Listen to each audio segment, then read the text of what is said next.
Hello everyone, Earl Henderson, Primordial Defense. Thank you for watching. I have another Monday quarterback video for you. I'm going to play this video and talk about things that are going on, a bit explain what's going on, and talk about things that I think that are being done right and or done wrong. So, this video does not have a typical critical incident briefing type of format that you would expect from a police agency.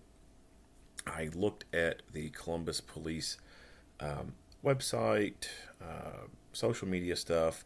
It does not look like to me that they have published anything on their end. Some news articles have mentioned that the news entities obtained video through open records requests, but it does not look like any governmental entity has produced or published a video out to the public. They've just given copies to media. So this video can be seen from a few different media websites, and all of them show some different stuff. This particular one was the only video that I could find that didn't have a bunch of people talking in the background. Other videos that I've seen that had people talking in the background, had watermarks on the screen. Some of those showed a lot of extra footage. It actually showed a bit of a pursuit beginning where they attempted to make traffic stop. The person ran through gas station area and everything, and then it gets to this part where we're at right here. And then after this part right here, there are other videos that actually show a motorcycle cop riding up on his motorcycle to the suspect with his gun drawn, but this video doesn't show that. So unfortunately, I just could not find a video out there that didn't have a bunch of extra crap going on in the background with like people narrating or talking, and without watermarks. So without further ado, let me read to you a news article to kind of give you some background on what's going on here. This was updated February 16th, and at time of recording, it is February 17. This comes from 10 WBNS. Columbus, Ohio. A woman who was shot by a Columbus police sergeant while she was hitting him with a stolen car died on Friday. Columbus Police Sergeant Joseph Albert confirmed 32-year-old Holly Graham died at Riverside Methodist Hospital. On February 7, police found a reported stolen vehicle at a Sheetz gas station located on East Dublin-Granville Road. Albert said officers saw the vehicle turn into Huntley Square and start driving erratically. Officers were able to block off exits of the plaza. The vehicle began backing up and abruptly accelerated forward, striking a sergeant who was out of his vehicle. Graham continued driving around the parking lot with the sergeant on the hood of the car. Albert said the sergeant fired multiple shots at Graham. She was struck at least once. The vehicle drove through a grassy median and back onto East Dublin-Granville Road, causing the sergeant to fall off the hood. While attempting to drive away, Graham hit two other vehicles head-on in the area of Interstate 71. The sergeant and the occupants of the two other vehicles all survived their injuries. Graham was charged with felonious assault for causing serious physical harm to a peace officer. The Ohio Bureau of Criminal Investigations is investigating the shooting. All right, let's get into it. Copy. Code 4.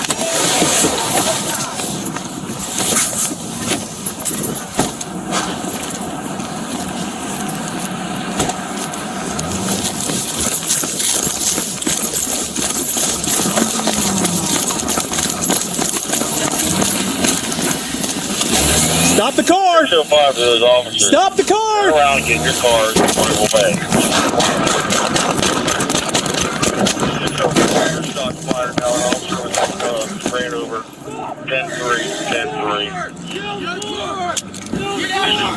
Ran over by the car. Shots have been fired. I copy 10-3. Officer ran over. Shots fired. Here he comes.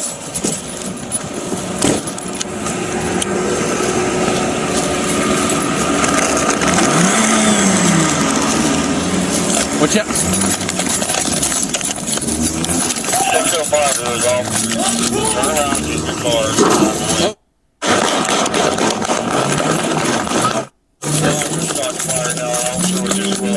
Watch out! Watch out! Watch out! Get out of the car! Get out of the car! Get out of the car! Get out of the car! Watch out! Watch crossfire! All right, so as I noted, after this part right here, there are some other parts of this incident where they show a little bit more after this incident, and then it cuts into the body cam footage of a motorcycle officer actually riding up on her with his gun drawn and getting her down at gunpoint. Immediately following this, there's some officers who roll up, and I think they're like, "Where are they at?" And this officer's like, "They fled. They went down that way." It's kind of comical, but I wish I could have found that video without, watermarks and a bunch of news reporters talking in the background. So they had initially tried to stop her at a gas station or two, I believe it was. Took off, and then they somehow cornered her here at this shopping center place. So you see they have this entrance blocked off right here. They don't quite have the entrance exit down here blocked, but this looks like a little kind of a service road that goes down this way, and there is a car parked there. So in essence, I guess you could say it is kind of blocked, but not fully. And realistically, it's only the paved areas that are blocked.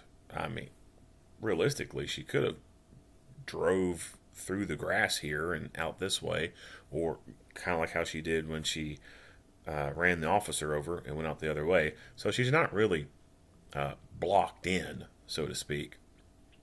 It's just that in terms of nice driving surfaces, she is blocked in, but physically she is obviously capable of driving that vehicle through non-paved areas and getting out. So don't think just because you got part of the parking lot blocked or the entrance blocked that they're actually contained. They're not. They can still get out.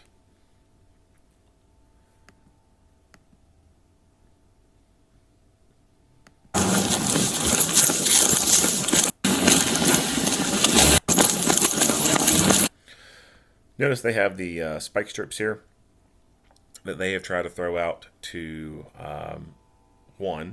get her to run over them to eventually stop this pursuit, because once the tires deflate and the vehicle keeps driving, that rubber eventually just kind of shreds away, and then you're left with the metal rim, and that makes driving extremely difficult.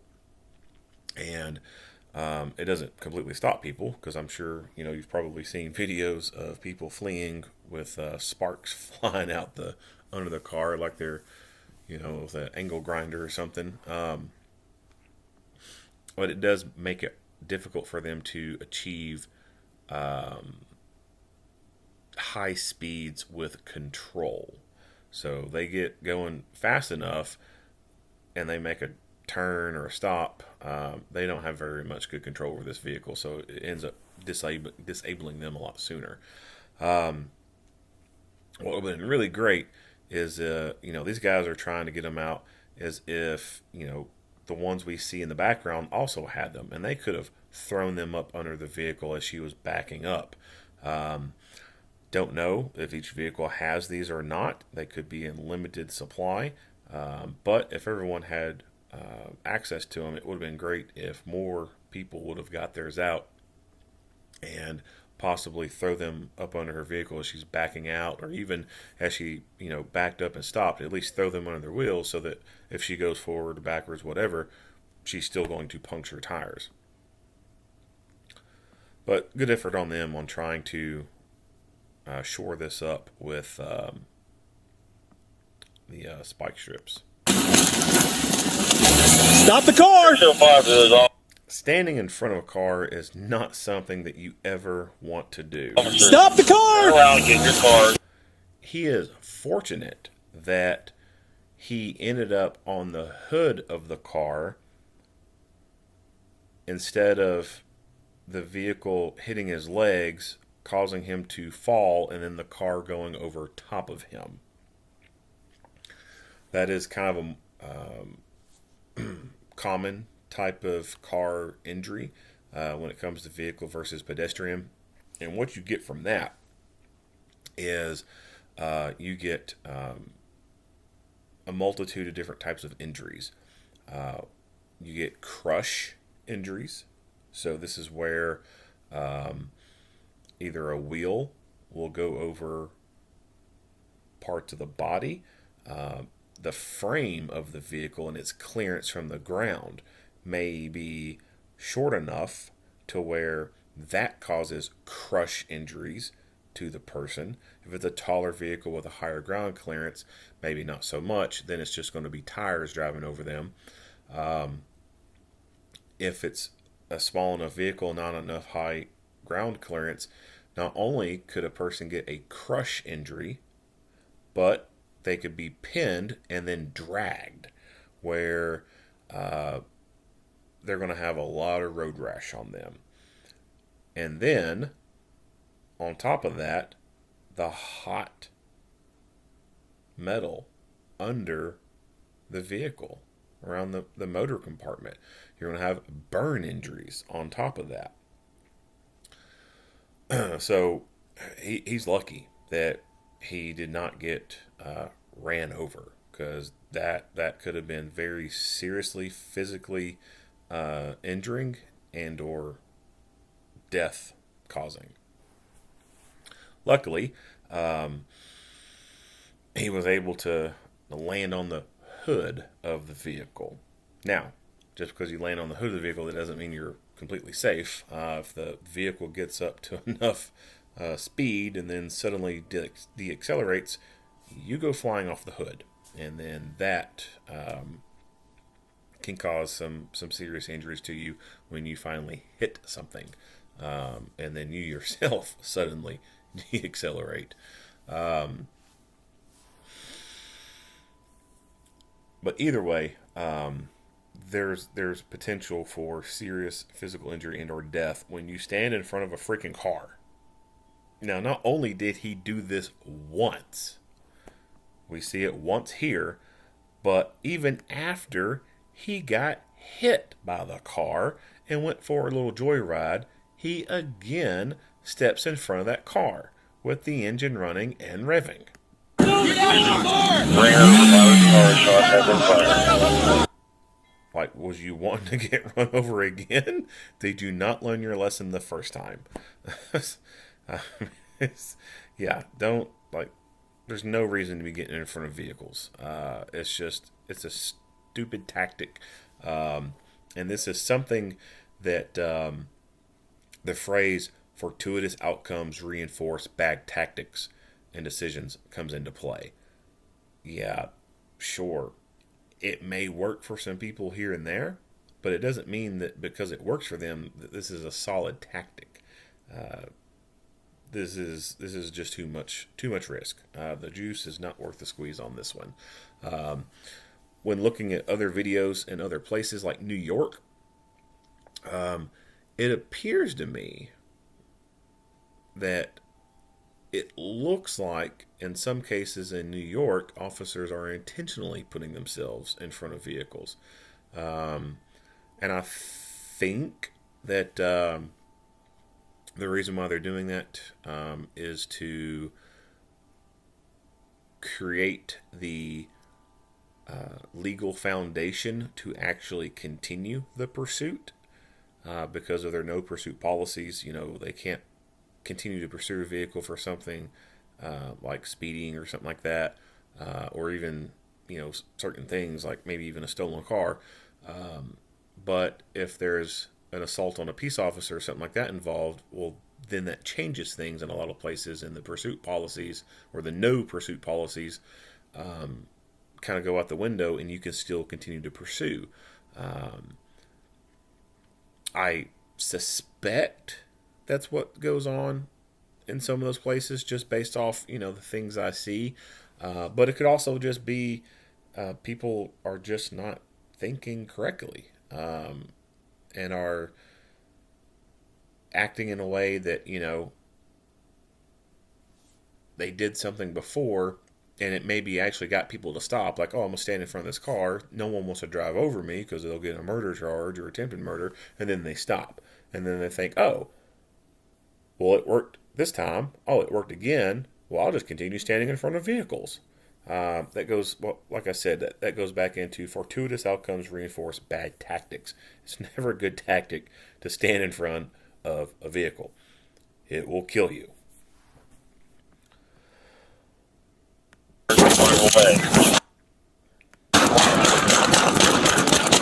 So he pumps a bunch of rounds through that windshield. At this point, he is just blindly firing into the windshield. He's not actually aiming at her, but he is just pointing that gun right there around the driver's side area of the window and pumping rounds. I think that news article said that she was shot once.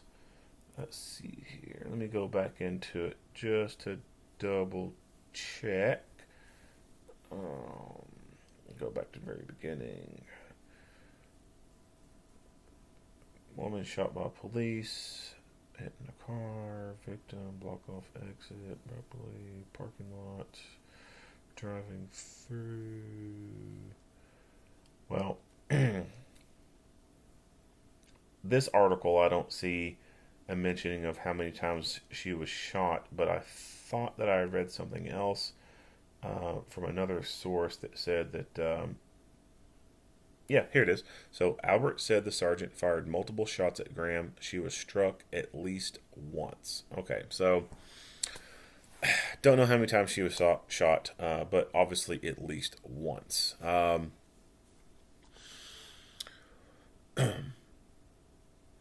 At that short of a range between the glass and her, there would not be a whole lot of deflection, but there would still be some degree of deflection. And what I mean by that is laminate glass, windshield construction will cause a projectile to deviate in some way. It'll go up, down, side, whatever. It's not going to go a straight laser path. It's going to deviate in some way, like a cone shape, right?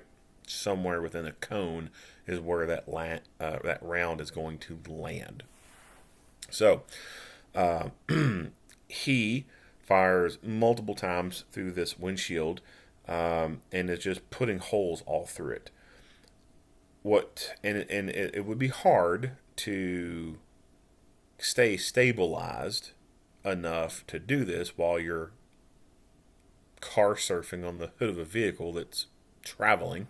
But if all possible, ideally, you want to just put all rounds through one spot. Shots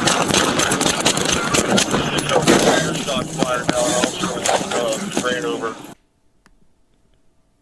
Shots fired now, also spraying over. Cars away.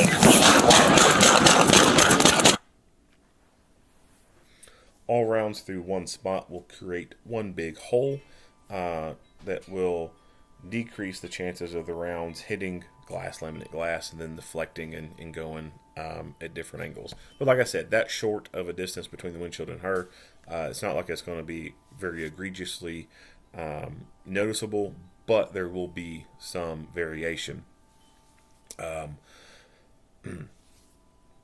In vehicle tactics where you shoot from inside the car and you're shooting at targets out of it, even from the driver's seat with a target right to the front hood of the vehicle, or front grille of the area of the vehicle, you still notice like a lot of variances from where you are aiming and where the point of impact is. Like it's over. It's all over the place.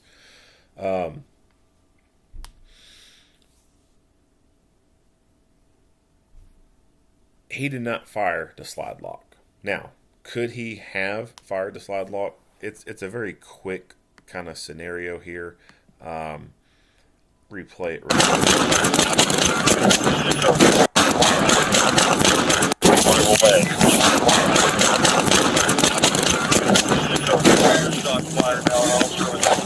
Ran over.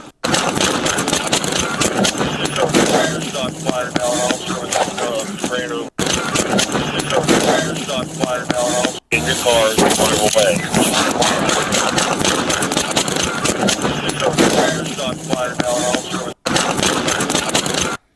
So it happens very quickly. The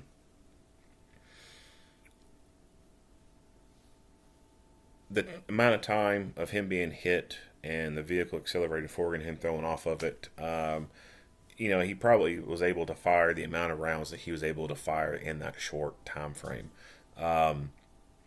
Could he have been, quicker on the trigger, dumping more, just, mag dumping, firing as fast as he can through it? Yeah, potentially. But I think he was doing the right thing by just continuously pressing the trigger, sending as many rounds into the threat as possible until, something changed. It came to a stop. So I think that was what he was doing. I think he was going to continue to fire until slide lock, until he got thrown off the vehicle, which is obviously what happens. He gets thrown off the vehicle. Could he have continued to fire afterwards once out of or off of the vehicle? Ran over. 10-3. Ran. Well, most certainly here at this point, when you hear the engine start to rev, like she wants to go for round 2, wanting to run him over again. So yeah, definitely in this instance, after he's already been hit and thrown off, and now she is revving the engine like she's going to do it again. Yeah, most certainly. Do 100% believe that he would be justified in continuing to use deadly physical force. These people over here, they, I believe, would be justified in using deadly physical force because she is revving that engine and it looks like she's about to run him over again. This is also something where she has demonstrated that she is perfectly fine with trying to murder people. So now I think that she meets the definition of being a serious threat to society, to the general public. She is a substantial risk. She has obviously demonstrated that she has no regard for human life. This is not an accident. She intentionally ran the officer over. She has been intentionally running from the police. I do believe that under Tennessee versus Gardner, they would all have been justified in using deadly physical force to stop her from fleeing because she is a substantial risk to the rest of the public, which is even more proof when she slams her car into other people. She is a danger to the rest of the public. I think that they should have turned this car into Swiss cheese. I think they should have all mag dumped into it and end this right then and there.